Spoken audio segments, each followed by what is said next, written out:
Hello guys, welcome to my YouTube channel brain fresh classes. हमें पता है आप लोगों की तैयारी ज़बरदस्त चलती होगी, क्योंकि आपकी एग्ज़ाम आपके बहुत ही करीब है और आप अपने ढंग से तैयारी करते होंगे। और टेंशन लेने की कोई चिंता नहीं, क्योंकि हम आपके साथ हैं और आप मेरे साथ हैं। तो आज मैं स्टार्ट करेंगे हम क्या, देखिए, दो चरवाही समीकरण के योग के हल करने की विधि। इससे पहले मैंने पहला क्लास में बता दिया कि हल करने की विधि दो होते, एक होते हैं ग्राफीय विधि, एक होते हैं बीजगणितीय विधि। और मैंने फर्स्ट क्लास में ग्राफीय विधि से हल करने का तरीका बता दिया दो चरवाही समीकरण के युग्म का। ठीक है, आज मैं इस क्लास में स्टार्ट करेंगे दो चरवाही समीकरण के युग्म को बीजगणितीय विधि से हल करने की विधि। चलिए स्टार्ट करते हैं बीजगणितीय विधि। तो चलिए, तो बीजगणितीय विधि स्टार्ट करेंगे। बीजगणितीय विधि, देखिए, इन दो चावड़िक समीकरण को जो कि युग्म को जो हल करने की विधि होती है बीजगणितीय विधि। बीजगणितीय विधि तीन तरह के होते हैं। कौन कौन? चलिए, एक फर्स्ट होते हैं आपको प्रतिस्थापन विधि।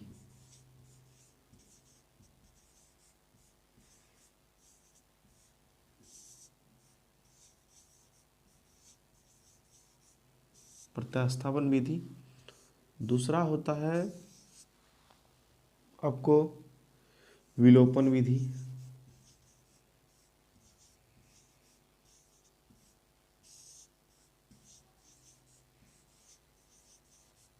तीसरा होता है आपको ब्रजगुणन विधि, वर्ज वर्जगुणन विधि।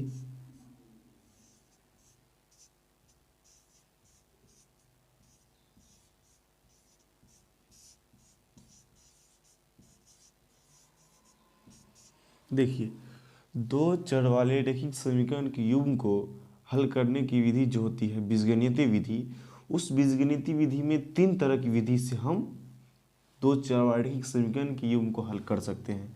पहला विधि आपको हो गया प्रतिस्थापन विधि, दूसरा हो गया विलोपन विधि, तीसरा हो गया ब्रजगुणन विधि। तो देखिए, यहाँ जो है प्रतिस्थापन विधि, इस प्रत्यास्थापन करने का मतलब हुआ कि मान को प्रतिस्थापित कर देंगे, मतलब इंटरचेंज कर देंगे। और विलोपन विधि करने का मतलब हुआ कि विलोपित कर देंगे। ब्रजगुण मतलब हुआ कि ब्रजगुण मतलब क्या, क्रॉस मल्टीप्लिकेशन करके ही हल ज्ञात करेंगे।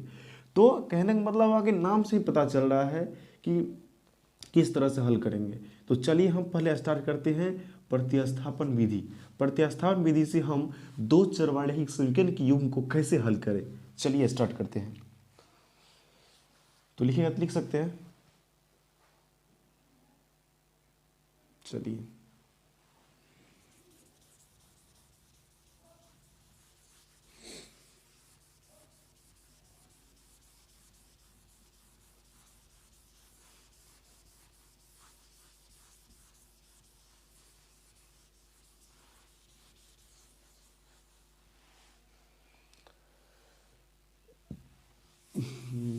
प्रतिस्थापन विधि क्या करेंगे स्टार्ट। प्रतिस्थापन विधि,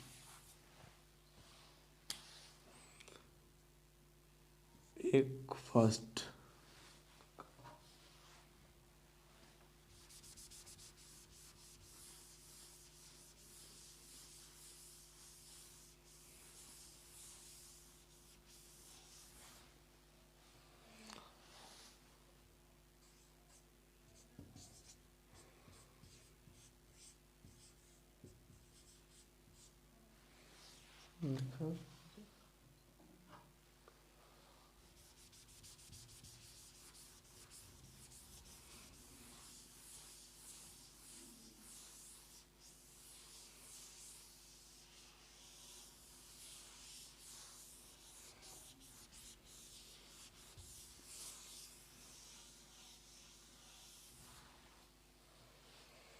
फर्स्ट हो गया प्रतिस्थापन विधि।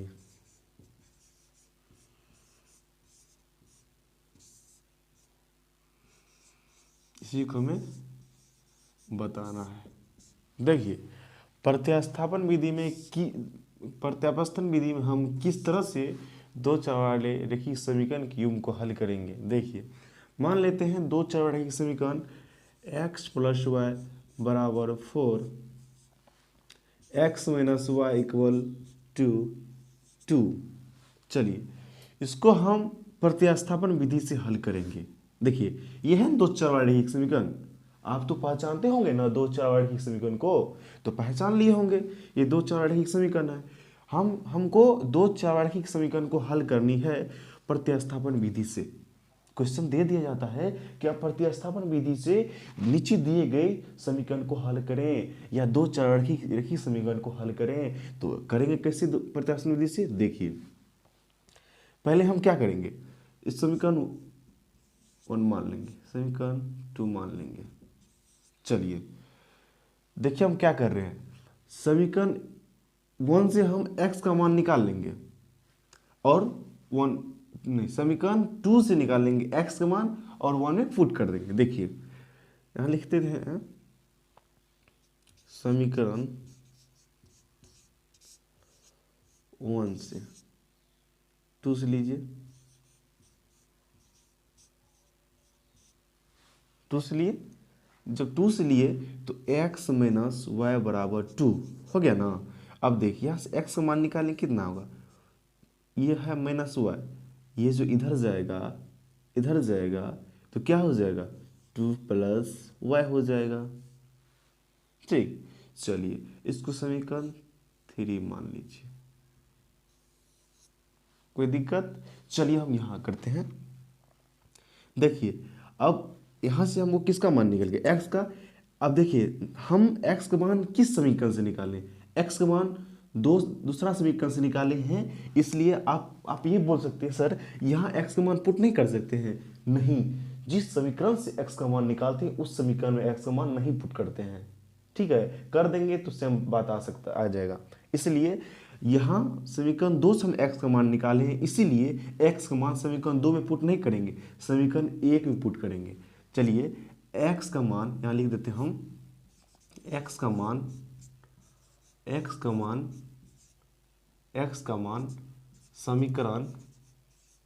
समीकरण 1 में रखने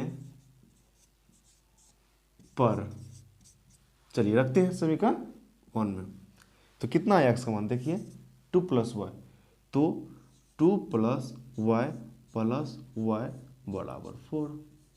चलिए इतना आ गया ना।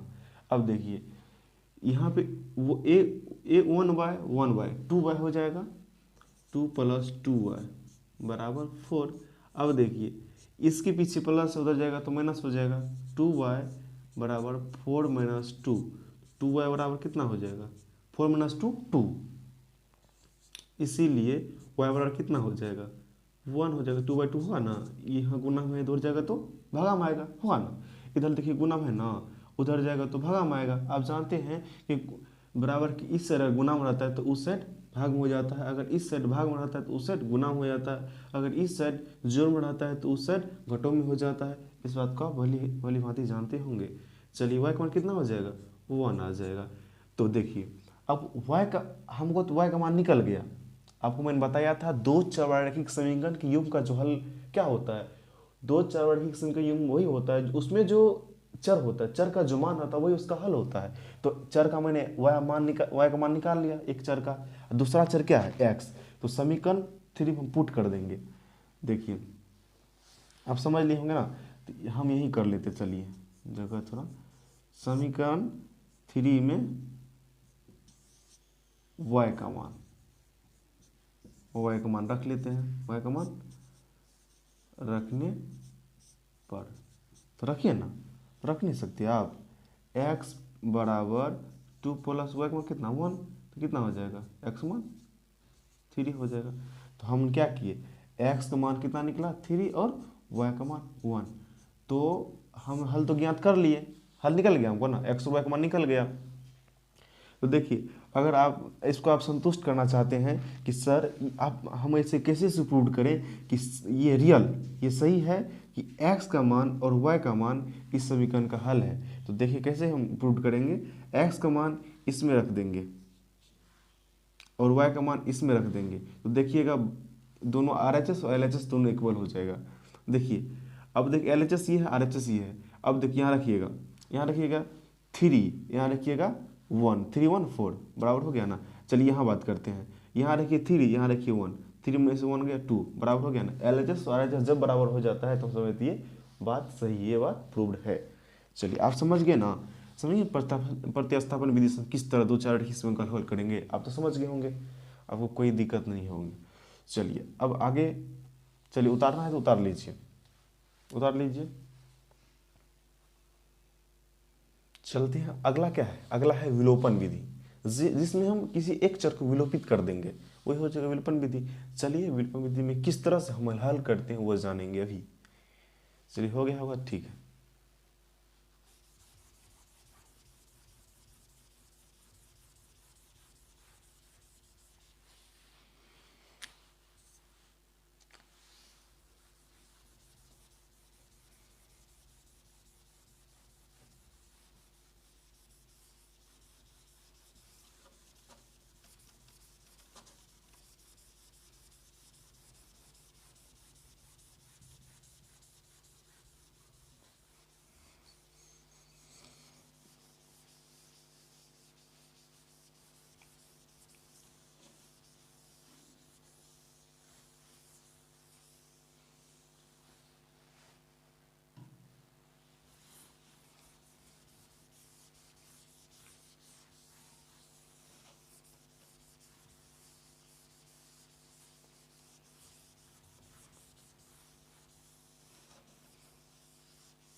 चलिए अब चलते विलोपन विधि पे।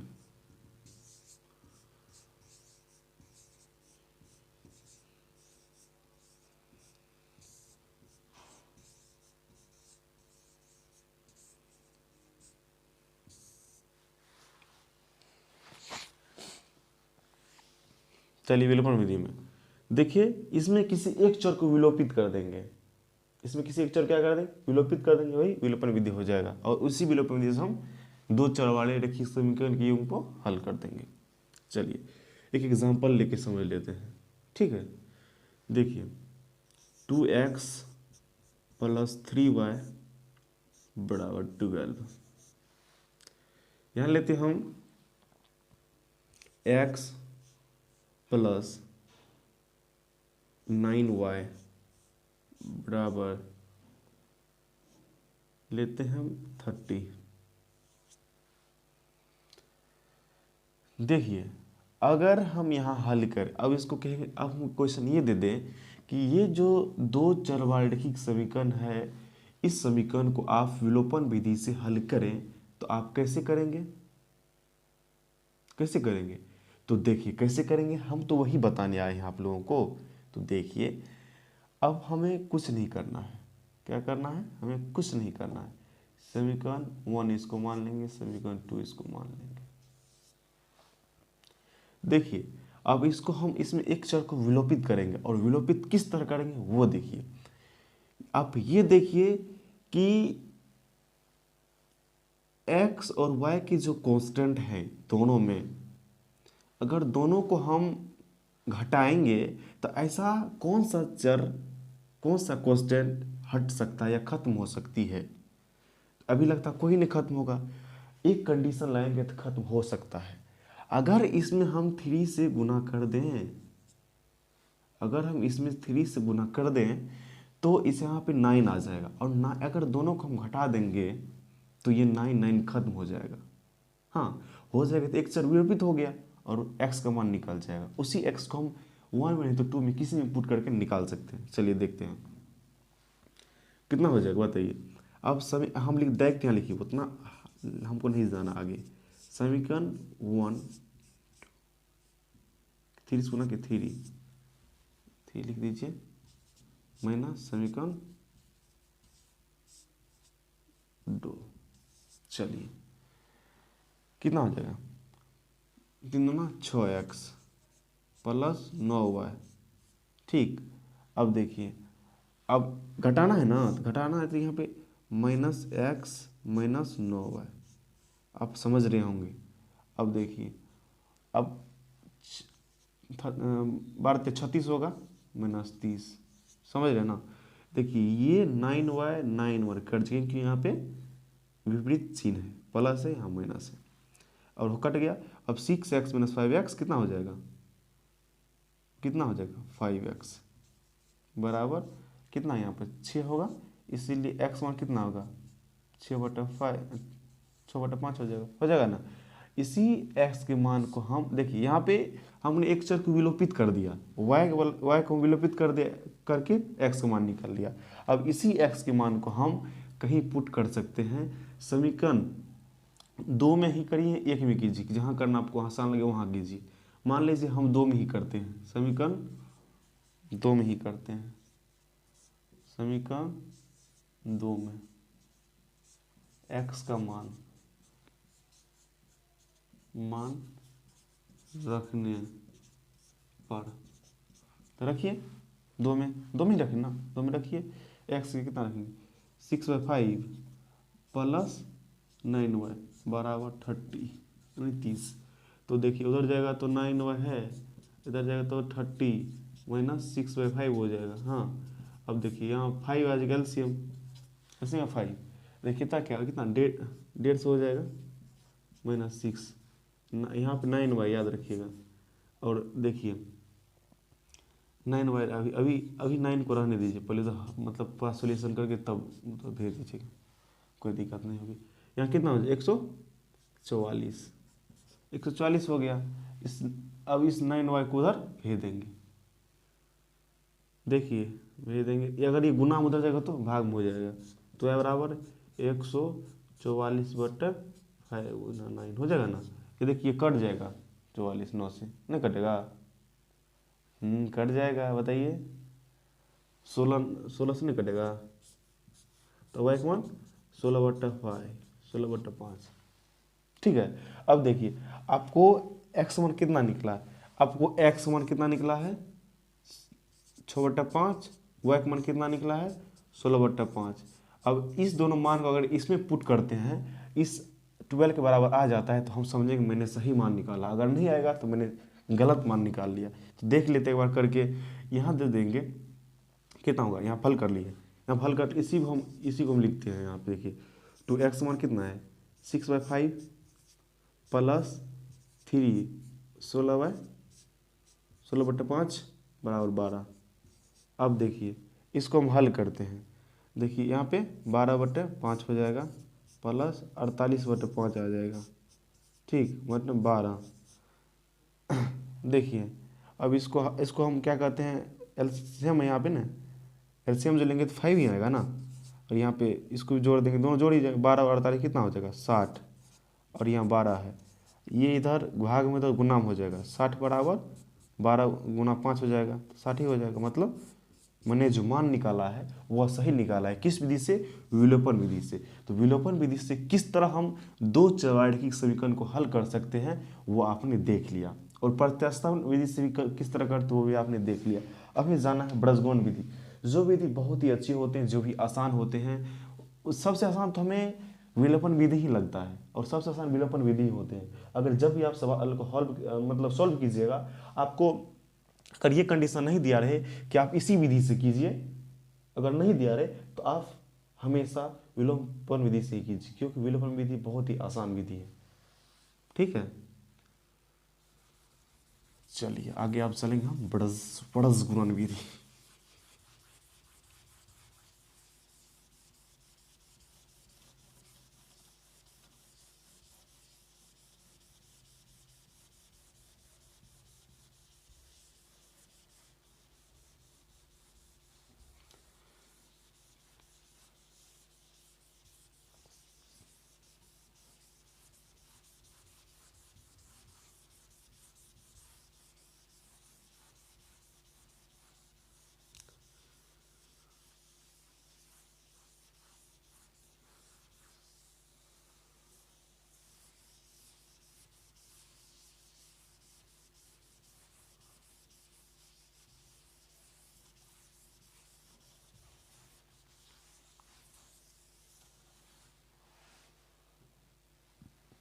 बड़स गुणन विधि। क्या जाने हम? बड़स गुणन विधि। चलिए थर्ड नंबर में क्या है? अच्छा से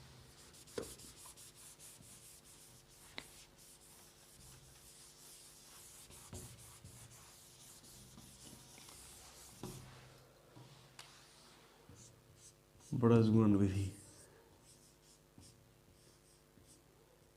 बड़स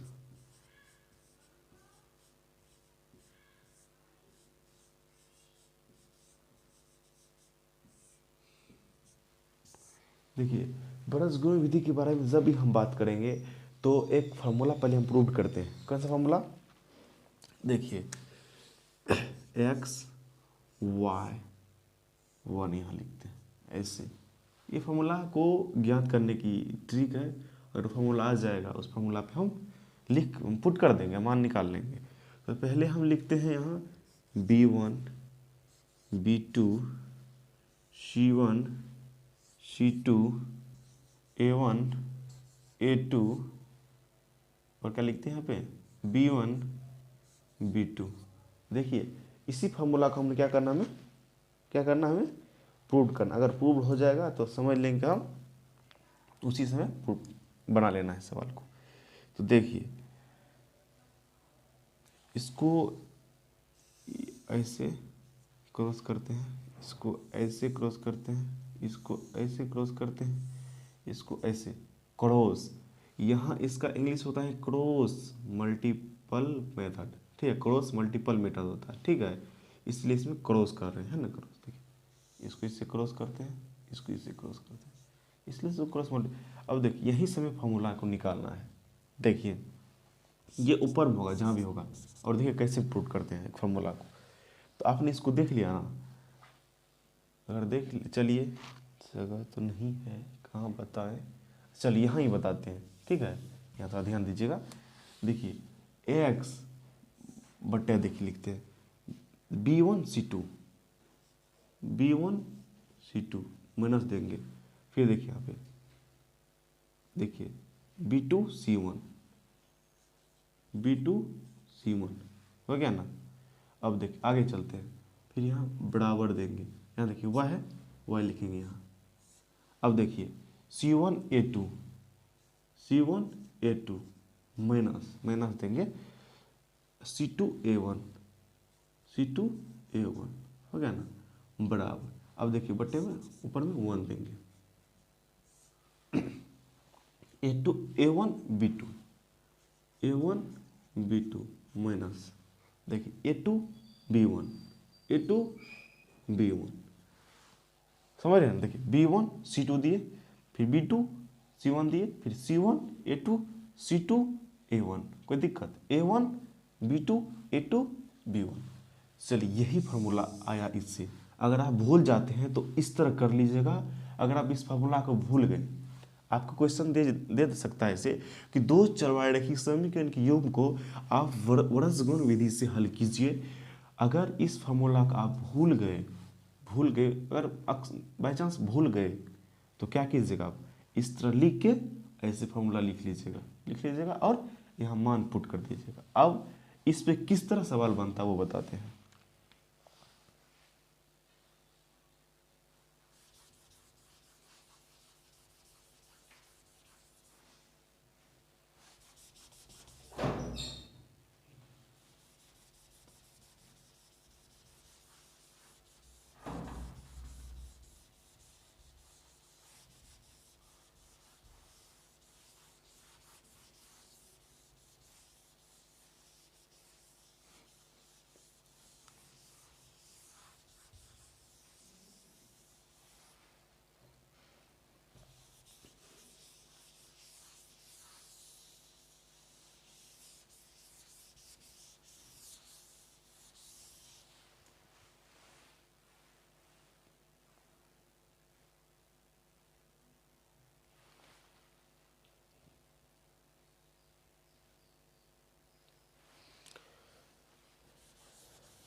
कोई सवाल दे दिया आपको,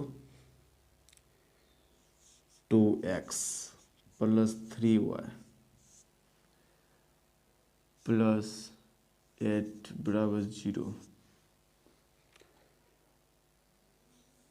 2x प्लस 5y प्लस 6 बराबर 0, और आपको बोल दें कि इस दो चरवारैखिक समीकरण के युग्म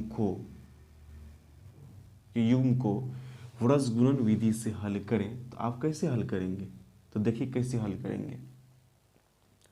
और आपको बताया था मैंने, आप ये हो गया, इसको समीकरण 1 मान लेंगे, इसको समीकरण 2 मान लेंगे।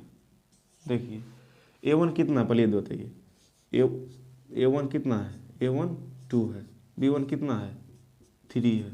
देखिए वो a1, ये इसमें b, ये होगा b2, ये हुआ a2, b2 c2, तो इस तरह मान लें, ठीक है। a1 कितना हुआ 2, b1 कितना हुआ 3। अब देखिए c1 कितना हुआ 8, हाँ a2 कितना हुआ 2, देखिए b2 कितना हुआ 5, c2 कितना हुआ 6। अब देखिए इसी मान को हम यहाँ पुट कर देंगे और हम किसका मान निकाल लेंगे, x और y का मान निकाल लेंगे। तो देखिए किस तरह बनाते हैं सवाल को हम किस तरह बनाएंगे वो देखिए। x बाय यहाँ लिख देंगे, x बाय, देखिए b1 और c2, देखिए कहाँ है b1 और c2, 18 हो जाएगा, 18 हो जाएगा यहाँ पर, 18 गुना है ना 18, b2 c1, b2 c1, b2 5 है, c1 8, 8 5 40 माइनस 40, देखिए बराबर y बटे c1 a2, c1 a2, देखिए c1 a2, 8 दूना 16, c2 a1, c2 a1, 6 दूना, c2 a1 है ना यहाँ पे, देखो c2 a1, 6 दूना 18, 14 18, 6 दूना 12। चलिए क्या भाई, चलिए a1 b2, a1 b2, a1 b2, 5 दूना 10, हाँ ना, देखिए a1 b2 है ना, 5 दूना 10, 10। ये देखिए ये सब बीच में गुना है ना, इसलिए गुना कर रहे हैं ना, a2 b1, a2 b1, a2 b1, 3 दूना 6 हो जाएगा ना 6, समझ रहे ना। अब देखिए, अब इसको यहाँ घटाइए, घटा सकते कि नहीं घटा सकते, नहीं घटाइएगा तो हमको घटाना होगा, आप ही घटाइए, कितना होगा, ये कितना होगा बताइए, 22 हो जाएगा ना, माइनस 22 होगा, बराबर यहाँ घटाइए कितना होगा 4 हो जाएगा, यहाँ कितना होगा 1 बाय कितना 4 हो जाएगा। चलिए अब यहाँ से x और y का मान कैसे निकालते हैं, ये देखिए, यही सबसे बड़ी बात है। देखिए इसका तुलना इससे करेंगे, फिर इसका तुलना इससे करेंगे, मतलब इससे ये दोनों का तुलना करना है। तो पहले कर लेते हैं x, पहले x का मान निकालना है, -22 बराबर 1/4। तो देखिए कितना हो जाएगा बताइए, क्रॉस मल्टीप्लिकेशन कर देंगे, 4x हो जाएगा, ये -22 हो जाएगा, तो x बराबर -22/4 हो जाएगा। यहाँ काट के कितना हो जाएगा बताइए, हाँ 2 11 22, दोस्त कर देगा, ये भी दोस्त कर देगा, 11 यहाँ हो जाएगा, सॉरी, तो -11/2 होगा x का मान, ठीक है। और y का मान निकालते हैं, y/4 बराबर 1/4 है ना। देखिए गुना कर दें, 4y हो जाएगा 4, तो y बराबर 4/4, कितना 1 आ जाएगा, y का मान 1 आ गया। तो कितना है, x का मान कितना आया -11/2, एक y का मान कितना आया 1। अगर आपको ऐसा नहीं हो रहा है कि सर आप गलत बनाए हैं, तो गलत बनाए, चलिए प्रूव कर लेते हैं। अब सर बोले सर आपको गलत हल निकालनी है, तो अरे गलत हल निकालनी है तो आप देखिए ना, यहाँ पे हम इसको प्रूव करते हैं। अगर 0 के बराबर नहीं आएगा ना, तो हम समझ लेंगे हमने गलत बनाया है। चलिए -11/2, 2 से 2 कट जाएगा, देखिए -11/2, x मान यहाँ 2 है पहले से, है ना, +3, y का मान कितना निकला 1, +8 बराबर 0। देखिए ये कट जाएगा, तो -11 +3 +8 बराबर 0, ये जुड़ जाएगा क्योंकि प्लस प्लस है, जोड़ने होता है कि नहीं, प्लस प्लस जुड़ जाएगा। आपके सर इससे घटा, पहले घटाते नहीं, पहले जोड़ते हैं। बोर्ड मास पढ़े होंगे वाली बात ही, जानते भी होंगे। चलिए 11 हो जाएगा बराबर 0, ये कट जाएगा तो 0 बराबर 0। मतलब मैंने जो इसको हल किया है व्रजगुणन विधि से, मैंने सही हल किया है। और देखिए मित्र, अगर व्रजगुणन विधि से हल करने बोल दे तो इस फॉर्मूला का आप ज़रूर याद कर लीजिएगा। अगर याद भूल जाते हैं तो मैंने इससे पहले जो मतलब किस तरह निकाला उसको भी याद कर लीजिएगा, ताकि अगर भूल जाएं तो आप उससे निकाल सकते इसको। देखिए वैसे याद करें, एक ट्रिक हम इस पर रखे लाए हैं। देखिए ट्रिक क्या है, देखिए ऐसे याद कीजिएगा, B C C A B, B C C A B, B C C A B. देखिए B C C A B, बीस, देखिए यहाँ बी सी, यहाँ सी ए दोनों में, यहाँ ए बी दोनों में, इसको B C C A B, B C C A B, ठीक है। अब देखिए यहाँ पे वन वन देखें, 1 2, अब देखिए फिर 2 1, अगर बी में यहाँ 1 हो जाएगा तो यहाँ 2 दे देंगे, यहाँ 2 देंगे 1 देंगे, कोई डिफरेंस होगा, सिर्फ माइनस प्लस का डिफरेंस होगा, आंसर आ जाएगा वही। ठीक, कोई दिक्कत नहीं। इसको B C C A B, B C C A B, B C इसमें है, सी ए इसमें, ए बी इसमें, और यहाँ पे 1 2 1 पुट कर देंगे। चलिए समझ गए होंगे व्रजगुणन विधि। तो मैंने आपको बता दिया कि दो चर वाले रैखिक समीकरण की युग्म को हल करने की जो बीजगणितीय विधि होती है वो 3 तरह से हल किए जाते हैं। एक होती है प्रतिस्थापन विधि, एक विलोपन विधि, एक व्रजगुणन विधि, जो हमने आप लोगों को बता दिया है। चलिए अब इसके बाद एक तीसरा टॉपिक है, चलते हैं उस टॉपिक को बात करते हैं। उससे सवाल आते हैं, काफ़ी आते हैं, उससे सब्जेक्टिव ऑब्जेक्टिव दोनों आते हैं।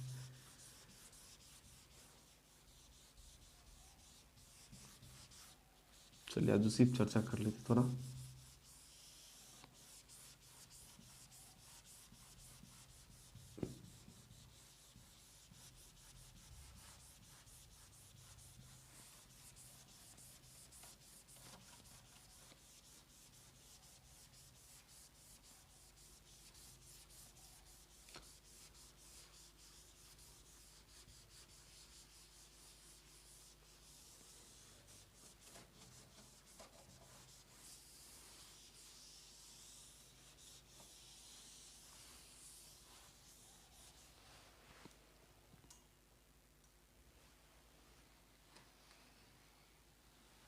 दो चर वाले रैखिक समीकरण के योग में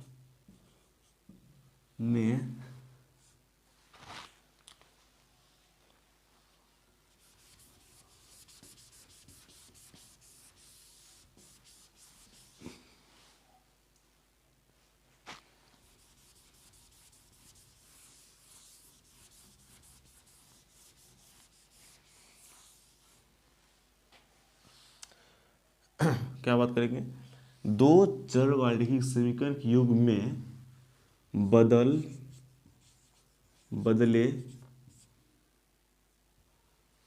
चल का है यार,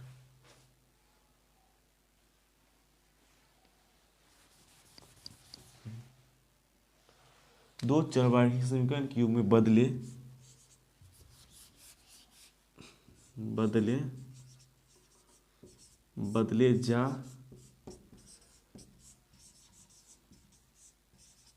जा सकने वाले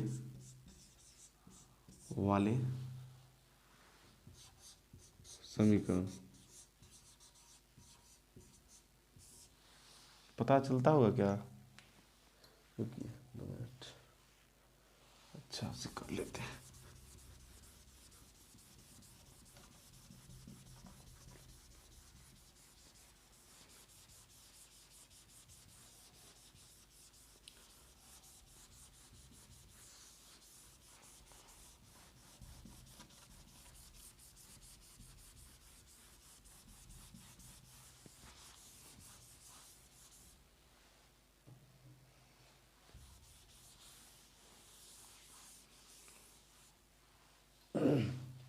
देखिए दो चरवाढ़ी समीकरण के युग में बदले जा सकने वाले समीकरण, कुछ समीकरण को हम दो चरवाढ़ी समीकरण के युग में बदल सकते हैं। जैसे आपको इस तरह का समीकरण आपको दे दे,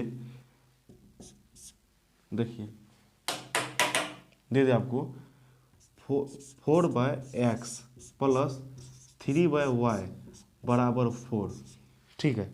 एक आपको दे दे 3/x प्लस 7/y बराबर 3, समीकरण 1 समीकरण 2।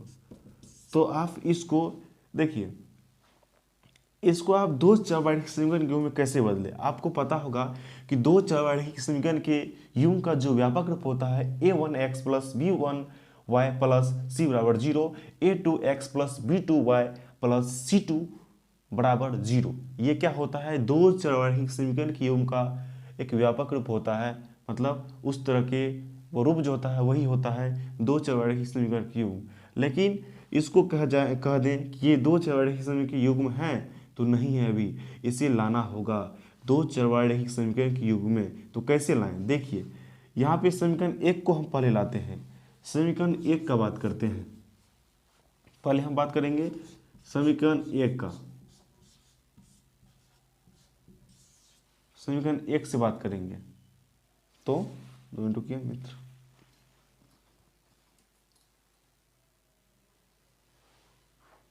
चलिए समीकरण 1 से हम बात करेंगे तो देखिए यहाँ देखिए, तो पहले हम समीकरण 1 में क्या करेंगे, 1/x को हम p मान लेंगे, 1/y को हम q मान लेंगे। ठीक, देखिए यहाँ जो हम मान लेंगे 1/x, तो देखिए अगर इसको हम ऐसे लिख दें कोई दिक्कत होगी क्या, 1/x इसको हम लिख रहे हैं प्लस 3 गुना 1/y बराबर 4। अब देखिए इस 1/x इस 1/y की जगह हम p और q पुट कर सकते हैं। 1/x की जगह हम p पुट करेंगे क्योंकि मैंने यहाँ माना है, मान लिए यहाँ पे क्या 1/x बराबर p, 1/y बराबर q, और 1/x की जगह हम p पुट करेंगे और 1/y की जगह q पुट करेंगे। देखिए 4 यहाँ जब पुट करेंगे 4 यहाँ क्या हो जाएगा 4p हो जाएगा, यहाँ पे 3q हो जाएगा बराबर 4 होगा ना। ये समीकरण 1 हो गया। इसको समीकरण 3 मान लीजिए। देखिए मैंने इसको दो चरवारहिक समीकरण की मैंने बदल लिया ना। देखिए हमको सिर्फ बदले हैं।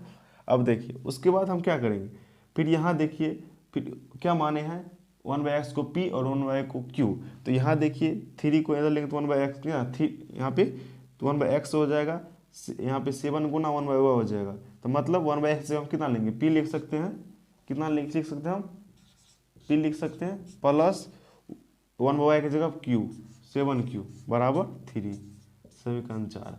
अब इसको आप हल कर सकते हैं। हल कैसे कर सकते हैं, तो देखिए आप इसको बहुत आसान तरीका से हल कर सकते हैं। हल करने का मतलब हमको x और y का मान निकालना ही इसको हल करना हुआ, समझ रहे हैं ना। x और y का मान निकालना ही हल करना, इसका मतलब यही हुआ। ठीक, चलिए पहले यहाँ देख लेते हैं, हल करते हैं। यहाँ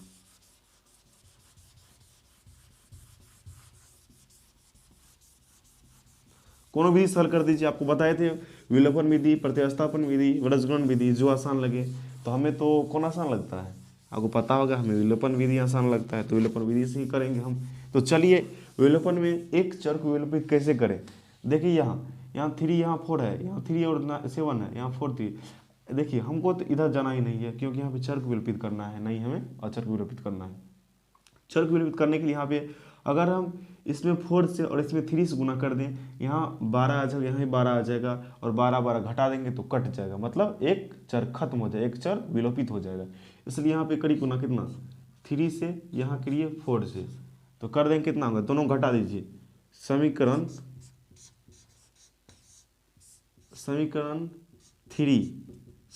3 माइनस गुना पर लिख, समीकरण कितना हुआ किया 3 से माइनस 4 कितना गुना किया है 4 से। चलिए 3 में 3 से 4 में 4 से, देखिए कितना होगा 12p माइनस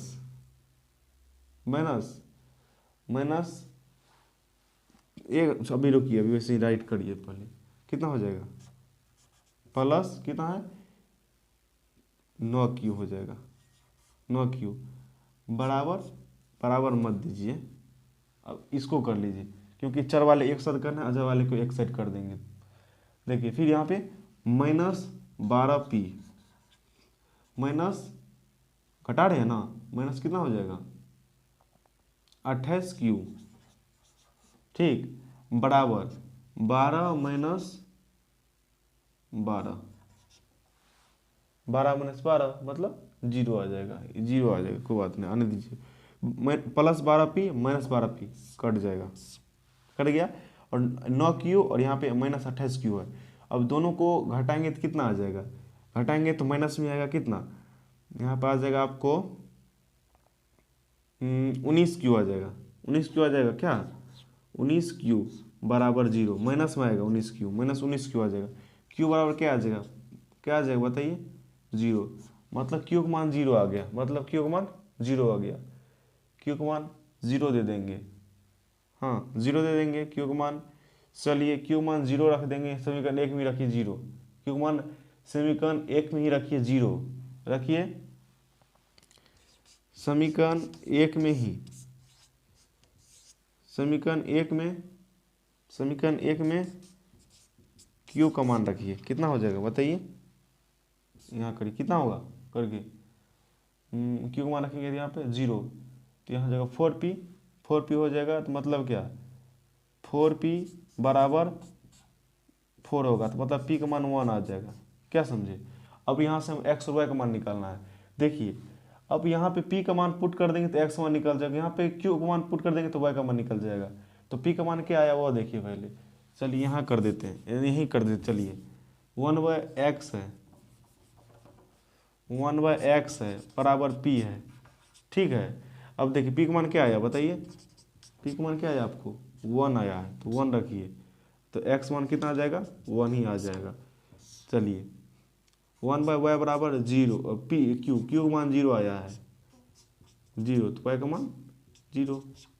देखिए अगर पुट कीजिए इसमें पुट कीजिए, किधर गया था वो समीकरण लिखे थे यार, अच्छा इसी यही समीकरण था ना, क्या समीकरण था 4/x प्लस 3/y बराबर 3/y बराबर 4 था।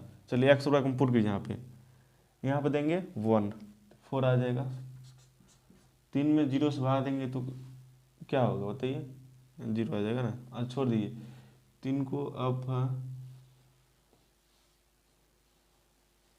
यहाँ पर तो अनडिफाइन कर जाएगा, अनुमान तो क्या,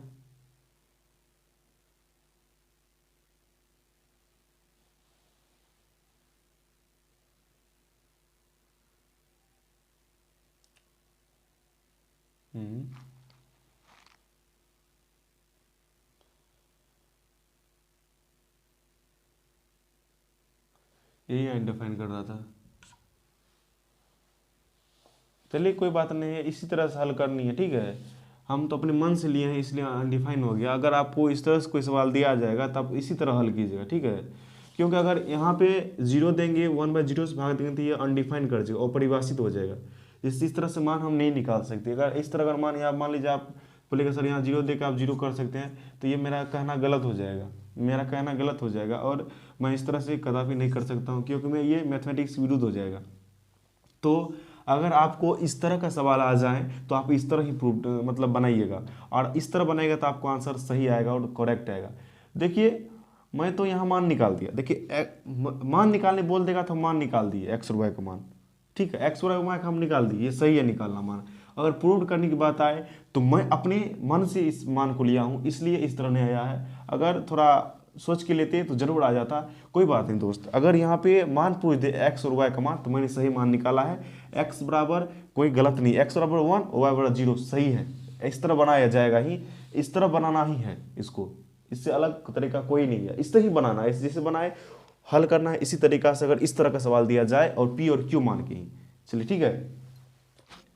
थोड़ा कुछ बच गया है वो कल बता देंगे दूसरे क्लास में, यानी दूसरे क्लास में जो आएगा इससे रिलेटेड। अब क्वेश्चन आता है जैसे कोई नौ धारा के अनुकूल चल रहा है और धारा के प्रतिकूल चल रहा है, उस तरह से जो हिसाब बनता है दो चरण के समीकरण में, उसको मैं अगले वीडियो में बता देंगे, और उस वीडियो में ऑब्जेक्टिव भी रहेगी। और इस तरह से जो इसमें जो क्वेश्चन आपको मैंने बता दिया, अब एक ही क्वेश्चन था मैंने बता दिया, एक क्वेश्चन और है जो बता देंगे। अभी थोड़ा कुछ प्रॉब्लम हो गई है इसलिए, ठीक है, ओके। धन्यवाद दोस्त। आप लोग तैयारी अच्छे से कीजिए, आप लोग की तैयारी ज़बरदस्त होगी तब तो बेहतर अंक होंगे। अगर ज़बरदस्त तैयारी नहीं होगी तो बेहतर अंक नहीं होंगे। इसलिए तैयारी अपने अंदाज से, अपनी मस्ती से कीजिए, कोई टेंशन लेने की ज़रूरत नहीं है। एग्ज़ाम जितने करीब होंगे आपको टेंशन उतनी होगी, पर टेंशन लेने की ज़रूरत नहीं है। और तैयारी अच्छे से कीजिए, तैयारी कीजिए, सिर्फ आप तैयारी पर ध्यान दीजिए। और कृष्ण भगवान हमें कृष्ण भगवान कहे थे कि कर्म करो, फल की चिंता ना करो। इसलिए आप कर्म कीजिए, फल क्या होगा वो कर्म पे डिपेंड करेगा। जय हिंद, जय भारत।